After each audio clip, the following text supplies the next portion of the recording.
ಸ್ನೇಹಿತರೆ, ಮೀಡಿಯಾ ಮಾಸ್ಟರ್ಸ್ಗೆ ಸ್ವಾಗತ, ಸುಸ್ವಾಗತ. ಗೆಳೆಯರೆ, ಮಾನವೀಯ ನೆರವನ್ನು ಮುಂದಿಟ್ಕೊಂಡು ಯಾರನ್ನಾದರೂ ಬ್ಲಾಕ್ ಮೇಲ್ ಮಾಡೋದಕ್ಕೆ ಸಾಧ್ಯ ಆಗುತ್ತಾ?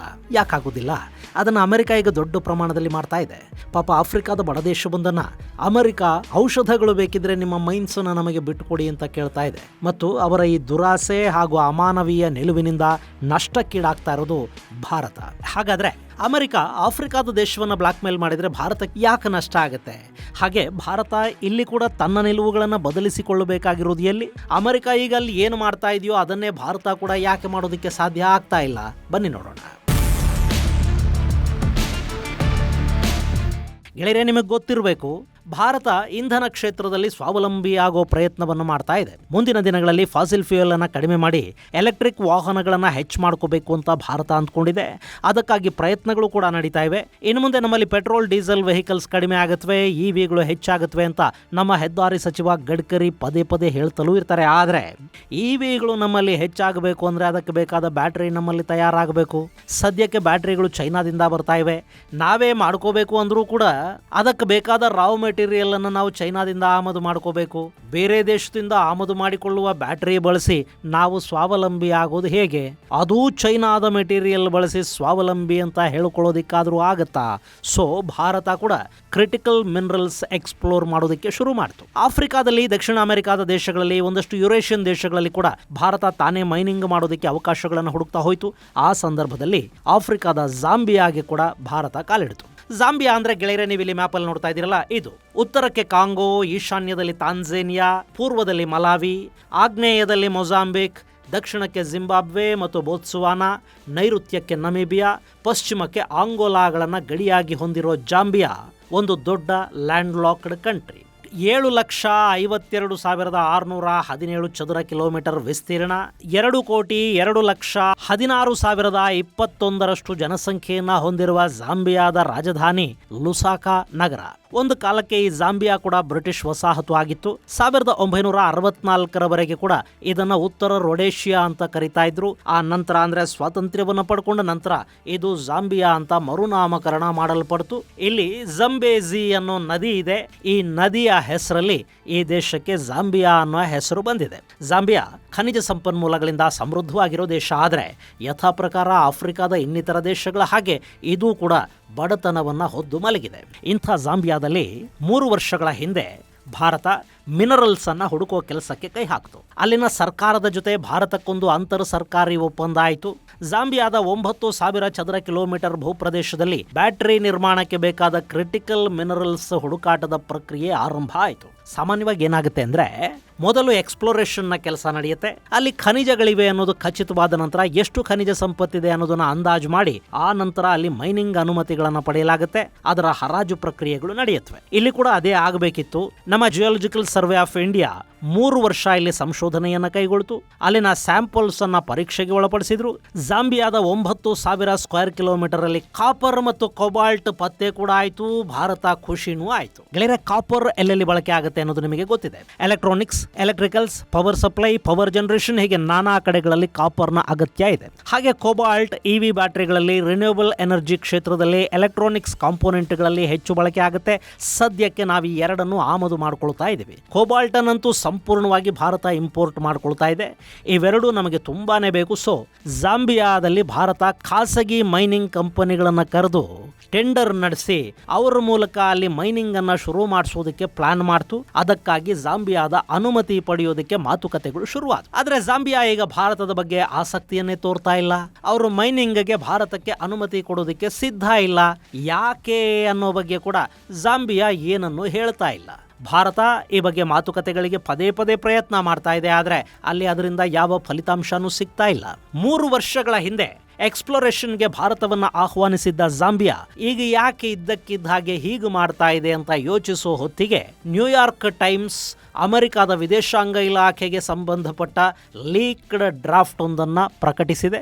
ಅದರಲ್ಲಿ ಜಾಂಬಿಯಾದ ವಿಷಯದಲ್ಲಿ ಅಮೆರಿಕ ಆಡ್ತಾ ಇರುವ ಆಟ ಬೆಳಕಿಗೆ ಬರ್ತಾ ಇದೆ. ಗೆಳೆಯರೆ, ಆಫ್ರಿಕಾದ ದೇಶಗಳು ಚೈನಾದಿಂದ ಸಾಲ ತಗೊಳ್ಳುತ್ತವೆ, ಅಮೆರಿಕ ಅವರಿಗೆ ಅನುದಾನವನ್ನು ಕೊಡುತ್ತೆ. ಇದು ಸಾಕಷ್ಟು ವರ್ಷಗಳಿಂದ ನಡ್ಕೊಂಡು ಬರ್ತಾ ಇರೋ ಪದ್ಧತಿ. ಅದರಲ್ಲೂ ಅಲ್ಲಿನ ಕೃಷಿ, ಆರೋಗ್ಯ ಹಾಗೂ ಇನ್ನಿತರ ಮೂಲ ಅಗತ್ಯಗಳಿಗೆ ಅಮೆರಿಕ ಅನುದಾನವನ್ನು ಕೊಡುತ್ತೆ. ಆದ್ರೆ ಈಗ ಅಂದ್ರೆ ಅಮೆರಿಕಾದಲ್ಲಿ ಟ್ರಂಪ್ ಆಡಳಿತ ಬಂದ ನಂತರ ಅನುದಾನ ಗಿನುದಾನ ಯಾವುದೂ ಇಲ್ಲ. ನಾವು ನಿಮಗೇನಾದರೂ ಕೊಡಬೇಕು ಅಂದ್ರೆ ನೀವು ಅದಕ್ಕೆ ಪ್ರತಿಫಲವನ್ನ ನಮಗೆ ಕೊಡಬೇಕು ಅಂತ ಟ್ರಂಪ್ ಹೇಳ್ತಾ ಇದ್ದಾರೆ. ಅವರಿಗೆ ಆಫ್ರಿಕಾ ಹಾಗೂ ಬೇರೆ ಬೇರೆ ದೇಶಗಳಲ್ಲಿನ ಇಂಧನ ಮತ್ತು ಮಿನರಲ್ಸ್ ಬೇಕು. ಈಗ ಜಾಂಬಿಯಾದಲ್ಲಿ ಏನಾಗ್ತಾ ಇದೆ ಅಂದ್ರೆ ಅವರಿಗೆ ಆರೋಗ್ಯ ಕ್ಷೇತ್ರಕ್ಕಾಗಿ ಅಮೆರಿಕ $6 ಬಿಲಿಯನ್ ಅನುದಾನವನ್ನ 5 ವರ್ಷಗಳಿಗೆ ಕೊಡುತ್ತೆ. ಜಾಂಬಿಯಾದಲ್ಲಿ ಅತಿ ಹೆಚ್ಚು HIV ಇದೆ. ಅಲ್ಲಿ ಪ್ರತಿ ವರ್ಷ ಸಾವಿರಾರು ಮಂದಿ HIV ಕಾರಣಕ್ಕೆ ಸಾವನ್ನಪ್ತಾ ಇದ್ದಾರೆ. ಅಲ್ಲಿನ ಸುಮಾರು 13 ಲಕ್ಷ ಮಂದಿ HIV ಔಷಧಗಳ ಮೇಲೆ ಡಿಪೆಂಡ್ ಆಗಿದ್ದಾರೆ.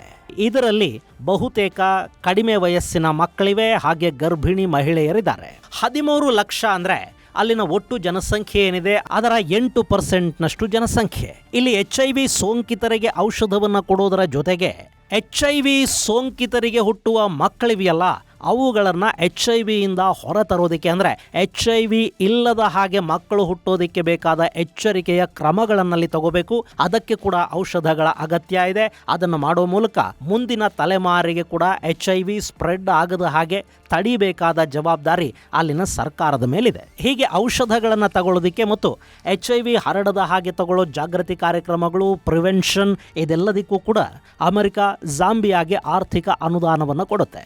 ಇಲ್ಲಿವರೆಗೆ ಅಂದರೆ ಜಾರ್ಜ್ W. ಬುಷ್ ಅಮೆರಿಕದ ಅಧ್ಯಕ್ಷರಾಗಿದ್ದ ಅವಧಿಯಿಂದ ಇಲ್ಲಿಯವರೆಗೆ ಸುಮಾರು $6 ಬಿಲಿಯನ್ ಹಣವನ್ನು ಅಮೆರಿಕ ಜಾಂಬಿಯಾದ HIV ಪ್ರೋಗ್ರಾಂಗೆ ಅಂತಲೇ ಅನುದಾನದ ರೂಪದಲ್ಲಿ ಕೊಟ್ಟಿದೆ. ಇನ್ನು ಈಗ ಅಮೆರಿಕ ಸರ್ಕಾರದ ಲೀಕ್ ಆಗಿರೋ ದಾಖಲೆಗಳು ಹೇಳ್ತಾ ಇರೋದೇನು ಅಂದರೆ ಜಾಂಬಿಯಾಗೆ ಈ ಅನುದಾನ ಬೇಕು ಅನ್ನೋದಾದ್ರೆ ಅವರು ತಮ್ಮ ಮೈನ್ಸ್ ಅನ್ನು ಅಮೆರಿಕದ ಕಂಪನಿಗಳಿಗೆ ಕೊಡಬೇಕು. ಹಾಗೆ ಮಾಡಿದ್ರೆ ಮಾತ್ರ ಅವರಿಗೆ ಮುಂದಿನ 5 ವರ್ಷಗಳಿಗೆ ಈ $1 ಬಿಲಿಯನ್ ಮೊತ್ತ ಸಿಗುತ್ತೆ. ಅಷ್ಟೇ ಅಲ್ಲ, ಕಳೆದ ವರ್ಷ ಕೃಷಿಯ ಕಾರಣಕ್ಕೆ ಬಿಡುಗಡೆ ಮಾಡಲಾದ $458 ಮಿಲಿಯನ್ ಹಣ ಕೂಡ ಪೆಂಡಿಂಗ್ ಇದೆ.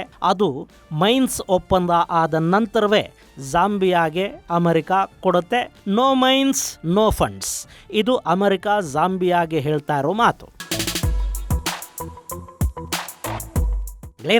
ಜಾಂಬಿಯಾಗೆ ಮಾತ್ರ ಅಲ್ಲ, ಆಫ್ರಿಕಾದ ಎಲ್ಲ ದೇಶಗಳಿಗೂ ಅಮೆರಿಕ ಇನ್ನು ಮುಂದೆ ಇದನ್ನೇ ಮಾಡ್ತಾ ಹೋಗುತ್ತೆ. ಯಾಕೆಂದ್ರೆ ಅಲ್ಲಿ ಈಗಾಗಲೇ ಚೈನಾದ ಮೈನಿಂಗ್ ಕಂಪನಿಗಳು ಬಂದು ಬಗಿತಾ ಇವೆ. ಚೈನಾ ರೇರ್ ಅರ್ತ್ ಮಿನರಲ್ಸ್ ಕ್ಷೇತ್ರದಲ್ಲಿ ಏಕಸ್ವಾಮ್ಯವನ್ನ ಸಾಧಿಸಿದೆ. ಅದನ್ನ ಮುರಿಬೇಕು ಅಂದ್ರೆ ಅಮೆರಿಕ ತಾನೂ ಕೂಡ ಆಫ್ರಿಕಾದ ಮೈನಿಂಗ್ ಮೇಲೆ ಹಿಡಿತವನ್ನ ಸಾಧಿಸಬೇಕು ಅಂತ ಯೋಚನೆ ಮಾಡುತ್ತೆ. ಅದರಲ್ಲಿ ತಪ್ಪಿಲ್ಲ. ಆದ್ರೆ ಅವ್ರು ಮಾಡೋದಕ್ಕೆ ಹೋಗ್ತಾ ಇರೋ ರೀತಿ ಇದೆ ನೋಡಿ, ಅದು ಸರಿಯಾಗಿದೆ ಅಂತ ಅನ್ನಿಸ್ತಾ ಇಲ್ಲ.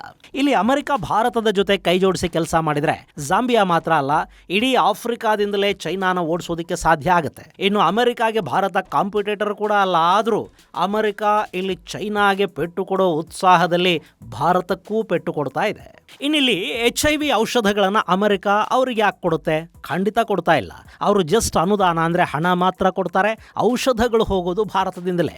ಇವತ್ತು ಆಫ್ರಿಕಾದ ನಾನಾ ದೇಶಗಳಲ್ಲಿ ಹಾಗೆ ಜಗತ್ತಲ್ಲಿ ಕೂಡ HIV ವಿರುದ್ಧ ಔಷಧಗಳೇನು ಬಳಕೆ ಆಗ್ತಾ ಇವೆ ಅವು ಹೋಗ್ತಾ ಇರೋದು ನಮ್ಮ ಭಾರತದಿಂದ. ಭಾರತದ ಔಷಧಗಳ ಬೆಲೆ ಕಡಿಮೆ. ಯುರೋಪಿಯನ್ ಹಾಗೂ ಅಮೆರಿಕಾದ ಔಷಧಗಳನ್ನು ಖರೀದಿ ಮಾಡೋದು ಆಫ್ರಿಕಾದ ಜನಕ್ಕೆ ಸಾಧ್ಯವಾಗದ ಮಾತು. ಸೊ ಕಡಿಮೆ ಬೆಲೆಯ ಜನರಿಕ್ ಮೆಡಿಸಿನ್ ಅನ್ನ ಭಾರತೀಯ ಕಂಪನಿಗಳು ಕೊಡ್ತಾ ಇವೆ. ಅಮೆರಿಕಾದ ಹಣವನ್ನ ಭಾರತಕ್ಕೆ ಕೊಟ್ಟು ಆಫ್ರಿಕಾ ಕಡಿಮೆ ಬೆಲೆಗೆ ಭಾರತದಿಂದ ಔಷಧವನ್ನ ಖರೀದಿ ಮಾಡುತ್ತೆ. ಇಂಥ ಪರಿಸ್ಥಿತಿಯಲ್ಲಿ ಭಾರತ ಕೂಡ ಜಾಂಬಿಯಾಗೆ ನಮಗೆ ಮೈನ್ಸ್ ಕೊಟ್ರೆ ಮಾತ್ರ ನಾವು ನಿಮಗೆ ಔಷಧಿ ಕೊಡ್ತೀವಿ ಅಂತ ಹೇಳಬಹುದು. ಅಥವಾ ಅಮೆರಿಕಾದ ಅನುದಾನವೇ ಬೇಡ, ಅದನ್ನು ಬಿಟ್ಟು ಬಿಡಿ, ನಾವು ಹಾಗೆ ನಿಮಗೆ ಔಷಧ ಕೊಡ್ತೀವಿ, ಮೈನ್ಸ್ ಅನ್ನ ನಮಗೆ ಕೊಡಿ ಅಂತ ಕೂಡ ಮಾತಾಡಬಹುದು. ಅಥವಾ ಅಮೆರಿಕ ಕೊಡೋ ಅನುದಾನ ಏನಿದೆ ಅದನ್ನು ಭಾರತ ನಾವೇ ಕೊಡ್ತೀವಿ ಅಂತ ಕೂಡ ಹೇಳಬಹುದು. $1 ಬಿಲಿಯನ್ 5 ವರ್ಷಕ್ಕೆ. ಆದರೆ ಭಾರತಕ್ಕದು ಸಾಧ್ಯ ಆಗೋದಿಲ್ಲ. ನಮ್ಮಲ್ಲಿ ಮೈನಿಂಗ್ ಮಾಡೋದು ಖಾಸಗಿ ಕಂಪನಿಗಳು, ಅನುದಾನ ಸರ್ಕಾರ ಕೊಡುತ್ತೆ ಅಂದ ಕೂಡಲೇ ಅಲ್ಲಿ ನಾನಾ ರೀತಿಯ ಸಮಸ್ಯೆಗಳು ಶುರುವಾಗಿಬಿಡುತ್ತವೆ. ಇಸ್ರೇಲ್ ಅಲ್ಲಿ, ಶ್ರೀಲಂಕಾದಲ್ಲಿ ಹಾಗೆ ಬೇರೆ ಬೇರೆ ಕಡೆಗಳಲ್ಲಿ ಅದಾನಿ ಕಂಪನಿ ಪೋರ್ಟ್ ಡೆವಲಪ್ಮೆಂಟ್ ಮಾಡಿ ಅದನ್ನ ಮೇಂಟೈನ್ ಮಾಡೋ ಕಾಂಟ್ರಾಕ್ಟ್ ಅನ್ನು ತಗೊಂಡು ಕೂಡಲೇ ಇಲ್ಲಿನ ಕೆಲವರು ಅದಕ್ಕೂ ಆಕ್ಷೇಪ ವ್ಯಕ್ತಪಡಿಸಿದ್ರು. ಹೀಗಿರುವಾಗ ಸರ್ಕಾರ ಜಾಂಬಿಯಾಗೆ ಅನುದಾನ ಕೊಟ್ಟು ಅಲ್ಲಿನ ಮೈನಿಂಗ್ ಅನ್ನ ಖಾಸಗಿ ಕಂಪನಿಗಳಿಗೆ ಕೊಡಿಸಿದ್ರೆ ಹಂಗಾಮ ಆಗದೇ ಇರುತ್ತೆಯೇ? ಆದರೆ ಇದು ಅಮೆರಿಕಾದಲ್ಲಿ ನಡೆಯುತ್ತೆ. ಚೈನಾದಲ್ಲಿ ಸರ್ಕಾರಿ ಕಂಪನಿಗಳೇ ಮೈನಿಂಗ್ ಕೂಡ ಮಾಡುತ್ತವೆ. ಹೀಗಾಗಿ ಅಲ್ಲಿ ಕೂಡ ಯಾವ ಸಮಸ್ಯೆಗಳು ಆಗೋದಿಲ್ಲ. ಇನ್ನು ಚೈನಾದಲ್ಲಿ ಸರ್ಕಾರ ತಗೊಳ್ಳೋ ನಿರ್ಧಾರಗಳನ್ನು ಪ್ರಶ್ನೆ ಮಾಡೋರಾದ್ರೂ ಯಾರು? ನಮ್ಮದು ಅತಿ ಪ್ರಜಾಪ್ರಭುತ್ವ. ಸೊ ನಮ್ಮಲ್ಲಿ ಇಂಥ ಕ್ರಾಂತಿಕಾರಿ ಐಡಿಯಾಗಳಿಗೆ ಅವಕಾಶನೇ ಇರೋದಿಲ್ಲ. ಇನ್ನು ಜಾಂಬಿಯಾದಂಥ ದೇಶಗಳು ಕೂಡ ಅಮೆರಿಕನ ಎದುರು ಹಾಕೊಳ್ಳೋ ಧೈರ್ಯ ಮಾಡೋದಿಲ್ಲ. ಹಾಗೆ ಚೈನಾನು ಕೂಡ ಅವರು ದೂರ ಮಾಡ್ಕೊಳ್ಳೋದಕ್ಕೆ ಹೋಗೋದಿಲ್ಲ. ಯಾಕೆಂದ್ರೆ ಚೈನಾ ಸಾಲ ಕೊಟ್ಟಿದೆ, ಅದನ್ನು ವಾಪಸ್ ಕೇಳಿದ್ರೆ ಕೊಡೋಷ್ಟು ಹಣ ಅವ್ರ ಹತ್ರ ಇಲ್ಲ. ಸೊ ಇನ್ನು ಮುಂದೆ ಇದೇ ಥರದ ಪರಿಸ್ಥಿತಿ ಆಫ್ರಿಕಾ ಸೇರಿದಂತೆ ನಾನಾ ದೇಶಗಳಲ್ಲಿ ನಮಗೆ ಕಾಣೋದಕ್ಕೆ ಸಿಗುತ್ತೆ. ತಾಕತ್ತಿರೋ ದೇಶಗಳು ರೇರ್ ಅರ್ತ್ ಮಿನರಲ್ಸ್ ಹಾಗೂ ಇಂಧನ ಕ್ಷೇತ್ರದ ಮೇಲೆ ಹಕ್ಕು ಸ್ಥಾಪನೆ ಮಾಡ್ತಾ ಹೋಗುತ್ತವೆ. ಇನ್ನುಳಿದ ದೇಶಗಳ ಡಿಪೆಂಡೆನ್ಸಿ ಹೆಚ್ಚಾಗ್ತಾ ಹೋಗುತ್ತೆ. ಅದಾಗಬಾರ್ದು ಅಂದ್ರೆ ಭಾರತ ಕೂಡ ಸ್ವಲ್ಪ ಧೈರ್ಯ ಮಾಡಬೇಕು, ತನ್ನ ನಿಲುವುಗಳಲ್ಲಿ ಬದಲಾವಣೆಗಳನ್ನು ತಂದುಕೋಬೇಕು. ಚೈನಾ ಮತ್ತು ಅಮೆರಿಕಾಗಳು ಏನು ಮಾಡ್ತಾ ಇವೆ ಅದನ್ನು ಕೂಡ ಭಾರತ ಮಾಡೋದಕ್ಕೆ ಮುಂದಾಗಬೇಕು. ಖನಿಜ ಸಂಪದ್ಭರಿತ ದೇಶಗಳಿಗೆ ಏನು ಬೇಕಿದೆ ಅದನ್ನ ಅವರಿಗೆ ಕೊಡ್ತಾ, ನಮಗೇನು ಬೇಕಿದೆ ಅದನ್ನ ಅಲ್ಲಿಂದ ತರಿಸ್ಕೊಳ್ಳೋ ಕೆಲಸಕ್ಕೆ ಭಾರತ ಮುಂದಾಗದೇ ಇದ್ರೆ ನಮ್ಮ ಸ್ವಾವಲಂಬನೆಯ ಕನಸು ಕನಸಾಗಿ ಉಳಿದು ಬಿಡುತ್ತೆ. ಇದು ಗೆಳೆಯರೆ ಜಾಂಬಿಯಾದಲ್ಲಿ ಭಾರತಕ್ಕೆ ಅಮೆರಿಕಾದ ಕಾರಣಕ್ಕಾಗ್ತಾ ಇರುವ ಹಿನ್ನಡೆಯ ಕುರಿತಾದ ಒಂದಷ್ಟು ಮಾಹಿತಿ. ಮುಂದಿನ ಸಂಚಿಕೆಯಲ್ಲಿ ಮತ್ತಷ್ಟು ವಿಶೇಷಗಳ ಜೊತೆ ಮತ್ತೆ ಭೇಟಿಯಾಗೋಣ. ಅಲ್ಲಿವರೆಗೆ ಜೈ ಹಿಂದ್, ಜೈ ಕರ್ನಾಟಕ.